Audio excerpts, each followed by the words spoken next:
लिया उन्होंने सत्ताओं के लाभ पाए हैं। लेकिन मैं भावुक हो रही हूं कि उन कार सेवकों को श्रेय होगा ना जिनके रक्त से सरयू का जल लाल हुआ।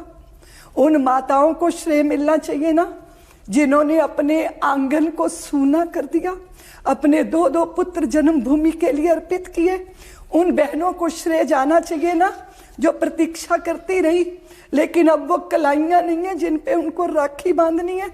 उन माताओं को, उन स्त्रियों को श्रेय मिलना चाहिए ना जिन्होंने अपनी मांग को सिंदूर से खाली कर दिया। इसलिए श्रेय उनका है जिनका बलिदान है, श्रेय उनका है जिन्होंने तप किया, श्रेय उनका है जो इस सपने को लेके इस जगत से प्रयाण कर गए।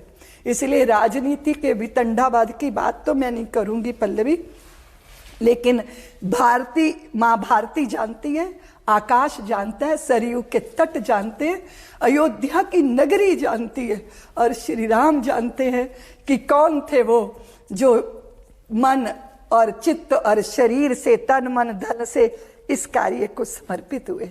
जी, इस बीच चूंकि आपने बहुत सारी बातें कही हैं, बहुत सारे सनातन धर्म को लेकर जिस तरीके से आपने कहा, कई लोग इस पर प्रश्न भी उठाते हैं और यहाँ तक कह देते हैं कि हिंदू धर्म ढोंग है। अब उनकी क्या बात करनी है? जो धर्म को ही नहीं मानता तो उसे धर्म को ढोंग कहने का भी कोई अधिकार नहीं है। धर्म नहीं है तो फिर पल्लवी हम मनुष्य भी नहीं है, क्योंकि जन्मना तो सब पशु ही होते हैं। इसीलिए तो कोई नन्हा बच्चा भेड़ियों में पलता है तो वो भेड़ियों जैसा ही व्यवहार करने लग जाता है।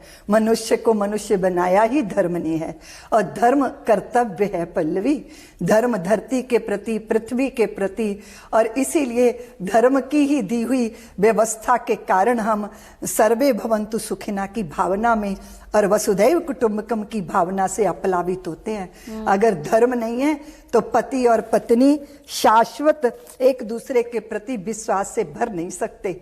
अगर धर्म नहीं है ना पल्लवी, तो तरुण पुत्र और पुत्रियां वो भाई बहन नहीं हो सकते। धर्म ने ही भाई बहन की व्यवस्था दी है।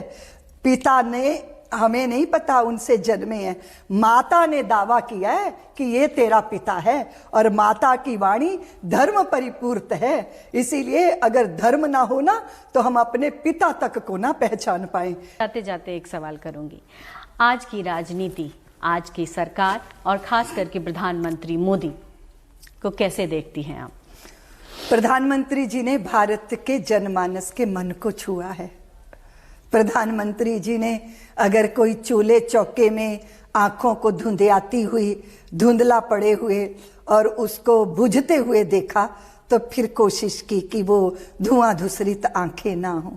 मोदी जी ने निश्चित किया कि इस राष्ट्र का विकास होना चाहिए, यहाँ भव्यता आनी चाहिए। फिर भव्यता के कारण विकास का बड़ा वातावरण बना। लेकिन जब वो केदारनाथ चले जाते हैं, काशी चले जाते हैं, या अयोध्या में रामलला के सामने भूमि पूजन के समय दंडवत प्रणाम करते हैं, तो ये निश्चित करते हैं कि खाली भव्यता से ही सुखी नहीं होगे, उसमें दिव्यता चाहिए, और दिव्यता भगवान की भक्ति से आती है।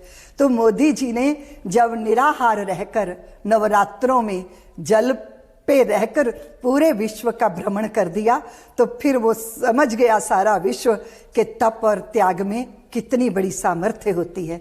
इसलिए उनके इरादे अच्छे हैं। बहुत सारी बातें किसी को पसंद नहीं आती, वो तो राजनीति में ये सब चलता है। लेकिन मैं सोचती हूँ कि जब काशी कॉरिडोर में मैं गई थी, और उसके बाद जब उसका लोकार्पण होगा था, भूमि पूजन अयोध्या का, केदारनाथ में जब भी कभी मोदी जी को देखो तो लगता है कि माँ भारती की पीड़ा को, वेदना को समझने वाला पुत्र है नरेंद्र मोदी। बाकी तो सब अपनी अपनी आंखों से, अपने अपने दृष्टिकोण से, अपने अपने तौर तरीकों से देखा जा सकता है। लोगों को कुछ राजनीति भी लगती है, लेकिन मैं पल्लवी ये कहूंगी कि अगर सनातन का अपमान करके कोई राजनीति कर रहा है, लेकिन कोई सनातन का पोषण करके राजनीति भी कर रहा हो, तो संतों के आशीर्वाद तो उसी पे बरसने वाले हैं। चलिए, बहुत बहुत शुक्रिया न्यूज़ 24 से बात करने के लिए, और बहुत बहुत शुभकामना। जिस तरीके से प्राण प्रतिष्ठा होने जा रही है और भव्यता के साथ होने जा रही है, उसके लिए आपको बहुत शुभकामनाएं हैं। तो रामलला की प्राण प्रतिष्ठा भव्यता के साथ ही इस बात को भी कहेगा कि संत सनातन और हिंदुत्व का एक विजय प्रतीक है। साथ ही साथ ये भी होगा कि इस भव्यता और इस बड़े समारोह का साक्षी पूरा विश्व होगा, जिसे इतिहास में दर्ज किया जाएगा। कैमरा पर्सन कलिकांत झा के साथ पल्लवी झा, वृंदावन।